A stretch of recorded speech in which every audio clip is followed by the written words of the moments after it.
Mis queridas hermanas, mis queridos hermanos, muy buenos días. En el día de hoy continuamos la lectura de la primera epístola a Timoteo y nos detenemos en los capítulos 3 y 4.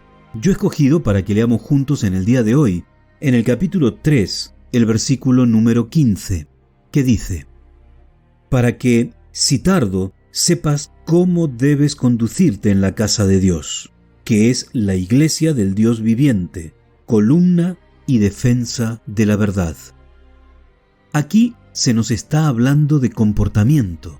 Aquí se nos está hablando una vez más de ética.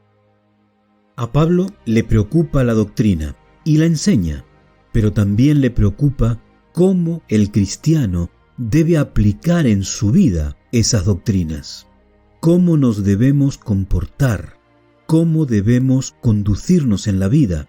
Si somos hijos de Dios, tenemos que manifestar un comportamiento distinto del que manifiesta, del que muestra la gente de la sociedad del mundo. Pero si nosotros nos fijamos bien en este texto, la gran preocupación de Pablo para con su discípulo, que es un pastor, es de qué manera un cristiano debe comportarse en la iglesia, en el edificio, en la casa que fue consagrada para el culto al Dios verdadero, al Dios creador. Y yo creo que esta preocupación de Pablo nos tiene que llevar a pensar muy seriamente cuál es la forma que tiene el pueblo cristiano hoy en día de conducirse en la casa de Dios. ¿Cómo nos comportamos en la iglesia?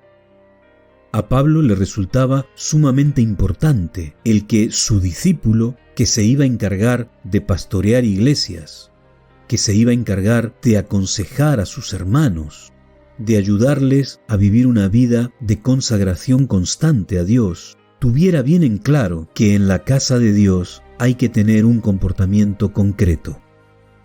Porque no podemos comportarnos en la iglesia igual que nos comportamos en nuestra casa, porque la iglesia no es nuestra casa. No nos podemos comportar en la iglesia de la misma manera que nos comportamos en un centro educativo. Tampoco nos podemos comportar en la iglesia como nos comportamos en nuestro lugar de trabajo, y mucho menos en un pabellón sociocultural o en algunos otros lugares mucho menos apropiados. ¿Cuál debe ser nuestro comportamiento en la casa de Dios? ¿Y por qué motivo nuestro comportamiento en la casa de Dios tiene que ser distinto del comportamiento que nosotros tengamos en cualquier otro lugar? Y esto nos tiene que llevar a reflexionar acerca de la santidad. ¿Qué significa lo santo? Bíblicamente sabemos que santo es lo que fue consagrado a Dios. Por lo tanto, no podemos utilizar las palanganas que se utilizan para el lavamiento de pies, para lavar trapos de cocina o para fregar la iglesia, porque no es ese el uso que hay que darle. Los bancos no son para que los niños escriban con un bolígrafo, pero tampoco son para que los mayores peguen chicles debajo de los asientos.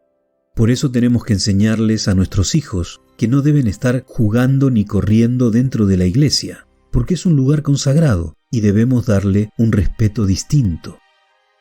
Debemos manifestar el respeto a Dios respetando aquellas cosas que nosotros mismos hemos consagrado a Dios. Así que pensemos muy seriamente en estas cosas, reflexionemos en estas palabras. Que tengas un muy buen día, que el Señor te bendiga.